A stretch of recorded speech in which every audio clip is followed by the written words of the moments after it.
할렐루야. 오늘도 새벽 예배 자리에 나오신 성도님들을 주님의 이름으로 축복합니다. 이 시간 함께 기도하며 찬양의 자리로 나가도록 하겠습니다. 함께 기도하겠습니다.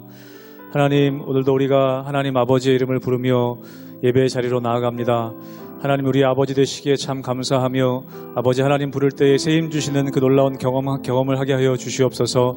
오늘 우리가 주님의 보혈을 의지하여 아버지의 보좌 앞으로 담대히 나아가오니 우리 성도님들에게 은혜 허락하여 주시며 기도할 때에 놀랍게 역사하시는 그 하나님의 은혜 또한 경험케 하여 주시옵소서. 모든 것 주님께 맡겨드리며 감사하며 예수님 이름으로 기도하옵나이다. 아멘.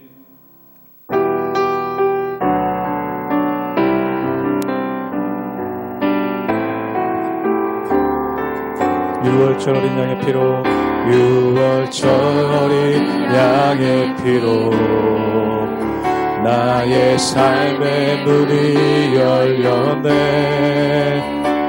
저 어둠의 권세는 의미 없네. 주 보혈의 능력으로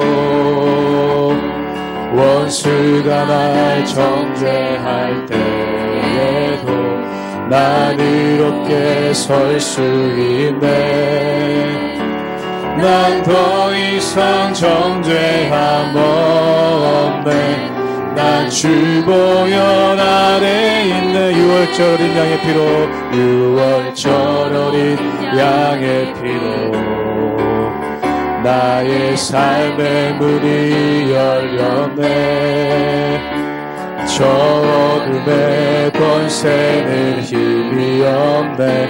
주 보혈의 능력으로 원수가 날 정죄할 때도 수가 날 정죄할 때에도 난 이롭게 설 수 있네.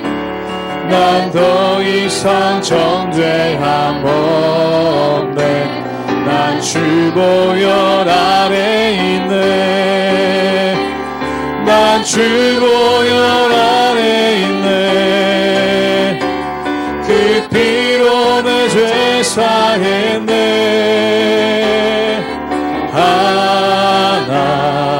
하나님의 그 날 거룩해 하시었네. 난 주 보혈 아래 있네. 난 원수의 어떠한 공격에도 더 이상 넘어지지 않네. 난 주 보혈 아래 있네. 6월절 어린 양의 피로 6월절 어린 양의 피로 나의 삶의 문이 열렸네. 저 어둠의 권세는 힘이 없네.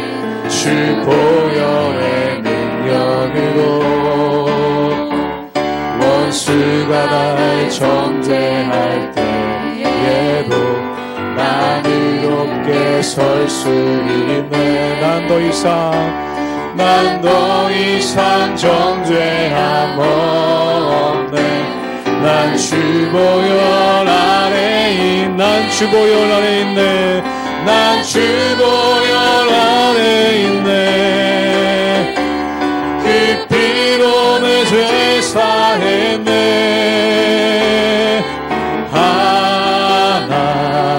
하나님의 날 거룩해 하시었네. 난 주 보혈 아래 있네. 난 원수의 어떠한 공격에도 더 이상 넘어지지 않네. 난 주 보혈 아래 난 주 보혈 아래 있네. 난 주 보혈 아래 있네. 그 피로 내 죄 사했네.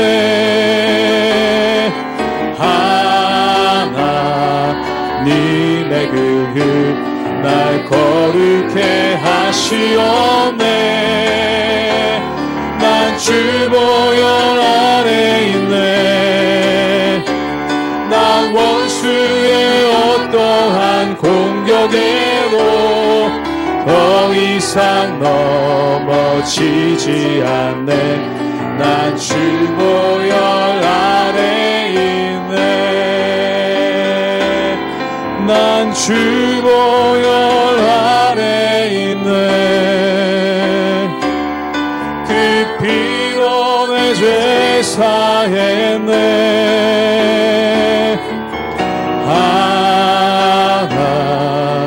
하나님의 그 날 거룩해 하시었네. 난 주 보혈 아래 있네. 난 원수의 어떠한 공격에도 더 이상 넘어지지 않네. 난 주 보혈 아래 있네.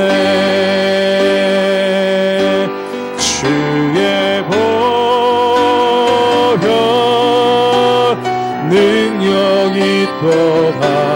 주의 피 믿으오.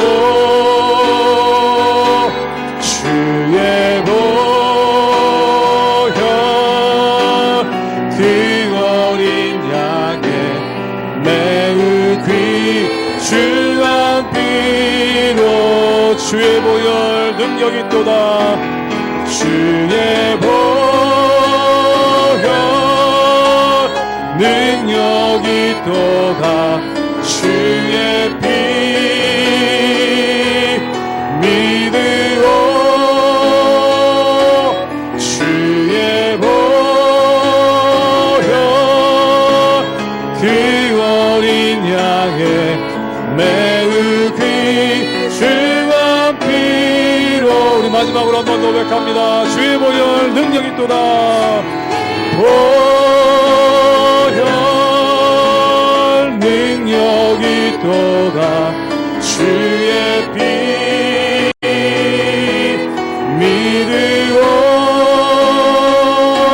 주의 보혈 그 어린 양의 매우 귀중한 피로다.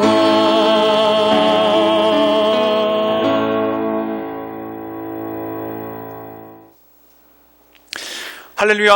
우리 하나님의 은혜와 평강이 우리 성도님들 삶 가운데 날마다 가득하시기를 주님의 이름으로 축원합니다. 오늘 말씀 가운데 보면은 우리가 너무나 잘 알고 있는 씨 뿌리는 비유를 통해서 예수님께서 우리에게 말씀해 주시고 있습니다. 그런데 우리가 이것을 통해서 한 가지 알 수 있는 것이 있죠. 그것이 뭐냐면 하나님께서는 우리의 마음 가운데 하나님의 말씀을 뿌리시기를 원하신다는 것입니다. 즉 말씀을 주시는 것, 주님의 음성을 주시는 것, 주님의 계시를 주시는 것, 그것이 바로 하나님의 일이라는 것이죠. 그럼 말씀을 어떠한 방법으로 주실까요? 우리에게 성경이라는 것을 통해서 우리에게 말씀해 주시고, 또한 그 성경 말씀을 통해 우리가 하나님의 뜻을 알아가기를 원하신다는 것이죠. 그런데 마귀의 일은 무엇입니까?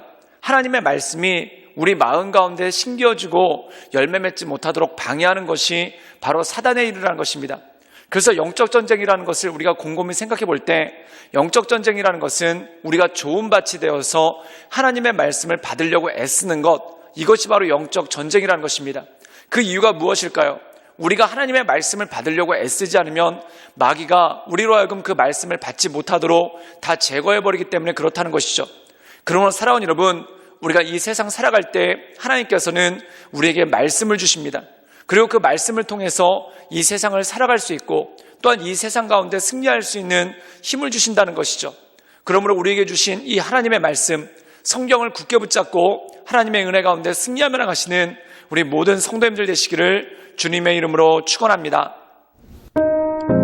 마태복음 13장 1절에서 17절까지의 말씀입니다.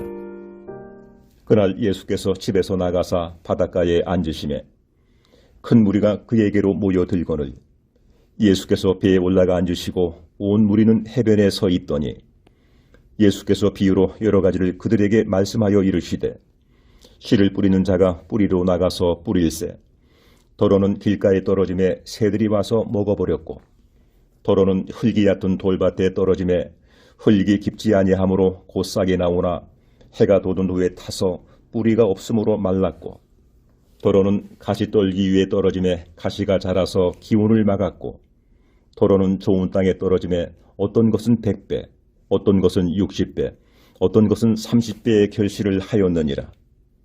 귀 있는 자는 들으라 하시니라. 제자들이 예수께 나와 이르되 어찌하여 그들에게 비유로 말씀하시나이까?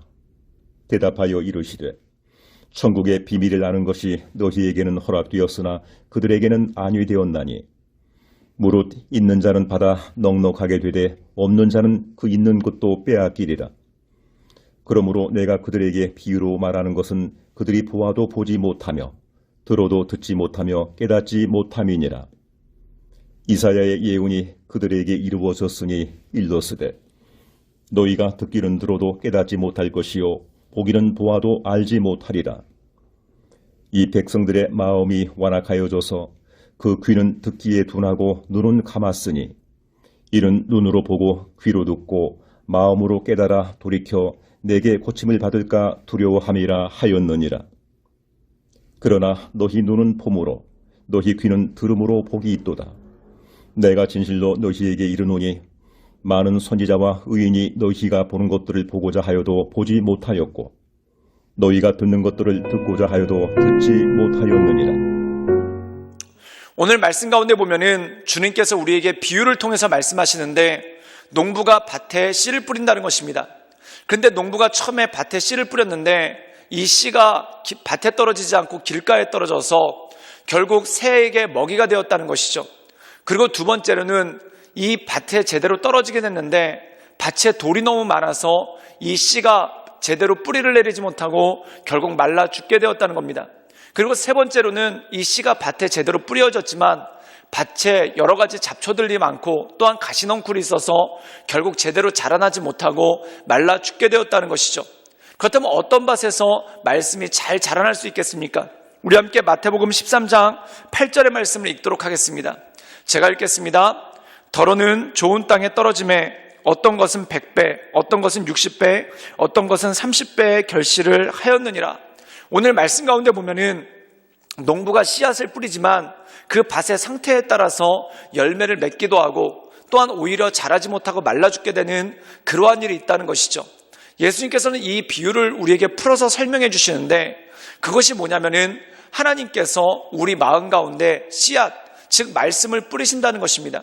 그런데 어떤 사람은 마음이 길가와 똑같아서 이 말씀이 제대로 우리의 마음에 오기도 전에 마귀에게 빼앗긴 바 되었다라고 말씀하고 있죠. 사랑하는 여러분, 하나님의 일은 무엇입니까? 우리에게 말씀을 주시는 것입니다. 이 세상을 살아갈 수 있도록 하나님의 말씀은 내 발의 등이고 내 길의 빛이시죠. 즉 우리가 이 어둠의 세상을 잘 살아갈 수 있도록 우리를 인도해 주시는 것, 이것이 바로 하나님의 말씀이라는 것입니다. 그런데 마귀의 일은 무엇입니까? 이 말씀에 우리가 인도함을 받지 못하도록 말씀을 계속해서 빼앗아 간다는 것이죠. 첫 번째는 길가에 뿌렸는데 새가 와서 그 말씀을 채갔다는 겁니다. 즉 말씀이 우리 마음 가운데 아예 들리지 않게끔 우리의 눈을 가리고 귀를 가린다는 것이죠. 사랑하는 여러분, 예배에 굉장히 오랫동안 나와서 예배를 함께 들으시는데 말씀을 전혀 듣지 않으시는 분들이 있습니다. 그 이유는 무엇입니까? 말씀을 마귀에게 빼앗기 때문에 그렇다는 것이죠. 또한 어떤 분들은 말씀을 듣고 은혜는 있습니다. 그런데 이 말씀이 뿌리를 내리지 못해서 잠시의 기쁨은 있지만 결국 열매를 맺지 못하고 죽고 만다는 것입니다. 또한 어떤 일이 있습니까? 오늘 말씀 가운데 보면은 말씀이 씨앗이 심겨져서 뿌리는 내렸지만 가시넝쿨로 인해서 더 이상 자라지 못하고 죽게 된다는 것입니다. 이 가시넝쿨은 무엇입니까? 염려와 걱정이라는 것이죠. 즉 우리 마음 가운데 염려와 걱정으로 인해서 하나님의 말씀이 열매를 맺지 못한다는 것입니다. 사랑하는 여러분, 그렇다면 우리가 이 세상 가운데 온전하게 하나님의 말씀을 받고 승리하는 것은 무엇입니까? 마귀가 우리의 마음에 말씀을 빼앗아가지 못하도록, 또한 세상의 근심과 염려와 또한 고난으로 인해서 우리가 하나님의 말씀 가운데 멀어지지 않도록 우리의 마음을 스스로 지키는 것, 이것이 너무나 중요하고 또한 우리에게 필요하다는 것이죠. 오늘 말씀 가운데 보면은 이 말씀 가운데 하나님의 말씀을 제대로 받지 않는 그러한 사람들의 모습이 무엇이겠습니까? 우리 함께 마태복음 13장 15절의 말씀을 읽도록 하겠습니다. 제가 읽겠습니다. 이 백성들의 마음이 완악하여져서 그 귀는 듣기에 둔하고 눈은 감았으니 이는 눈으로 보고 귀로 듣고 마음으로 깨달아 돌이켜 내게 고침을 받을까 두려워함이라 하였느니라. 오늘 말씀 가운데 보면은 예수님께서 이사야서의 말씀을 인용해서 말씀하고 계신데 비유로 말씀하신 이유가 무엇인가? 어리석은 자들이 하나님의 말씀을 듣고 돌아올까 두려워서 그랬다라고 말씀합니다. 이것은 역설적인 내용입니다. 그 역설적인 내용은 무엇입니까? 이 씨 뿌리는 비유에 나오는 것처럼 주님께서는 우리에게 말씀을 주시기를 원합니다. 그리고 하나님께서는 우리에게 언제나 말씀하고 계시죠. 그런데 그 이유가 뭐냐면은 우리의 마음이 좋은 밭이 되지 못해서 하나님의 말씀으로부터 떠나 있다는 것입니다. 예레미야에서 보면은 이런 말씀이 나오죠. 하나님께서 말씀하시지 않아서 우리가 하나님의 말씀을 듣지 못하는 것이 아니라는 것입니다. 그럼 왜 우리가 하나님의 말씀을 듣지 못하는가? 우리 마음 가운데 죄악이 너무 커서 하나님의 말씀이 우리의 마음으로 오는 것을 가로막는다는 것이죠. 바로 죄악이 무엇입니까? 완악함이라는 것입니다. 이 완악함은 뭐냐면 하나님의 말씀을 듣지 않으려고 하고 다른 것을 들으려고 하는 그러한 연약함이 그 안에 있다는 것입니다. 사랑하는 여러분, 사단이 우리의 마음 가운데서 말씀을 빼앗아가지 않도록 깨어 근신하며 하나님의 말씀 가운데 설 수 있기를 주님의 이름으로 축원합니다. 또한 때때로 우리 인생의 고난이, 또한 우리 인생의 염려와 걱정에 우리가 사로잡혀서 하나님의 말씀을 듣기는 들었지만 그것이 열매 맺지 못하는 일이 없도록 우리가 날마다 기도함을 통해 우리의 마음을 청결하게 하고, 또한 우리의 인생 가운데 근심이 올 때, 또한 염려가 올 때, 염려에 사로잡혔을 때 우리가 주께 기도함으로 말미암아 우리의 마음을 지켜주시고 또한 우리의 마음을 단단케 하시는 그 하나님의 은혜로 우리의 마음이 좋은 밭이 되어서 하나님의 말씀을 듣고 또한 그것을 통해 100배, 60배, 30배의 열매를 맺으시는 우리 모든 성도님들 되시기를 주님의 이름으로 축원합니다. 함께 기도하시겠습니다. 늘 언제나 살아서 역사하신 주님, 우리가 주님을 높이며 하나님의 크신 은혜 가운데 나갑니다. 날마다 우리의 삶을 강건케 하시고 또한 우리의 삶을 온전케 하시며 크신 하나님의 은혜 가운데 날마다 나아가게 하여 주시옵소서. 하나님께서 우리에게 말씀을 주셔서 이 어두운 세상에 빛을 삼으시고 또한 우리의 삶을 인도하시는데 하나님, 우리의 귀가 어두워져서 또한 우리의 마음이 완악해져서 하나님의 말씀을 듣지 못할까 두렵습니다. 주님, 우리가 깨어 근신함으로 말미암아 또한 우리가 날마다 하나님의 말씀 가운데 엎드림으로 말미암아 하나님의 말씀을 듣고 그 말씀 가운데 승리하게 하여 주시옵소서. 예수님의 이름으로 감사하며 기도드리옵나이다. 아멘.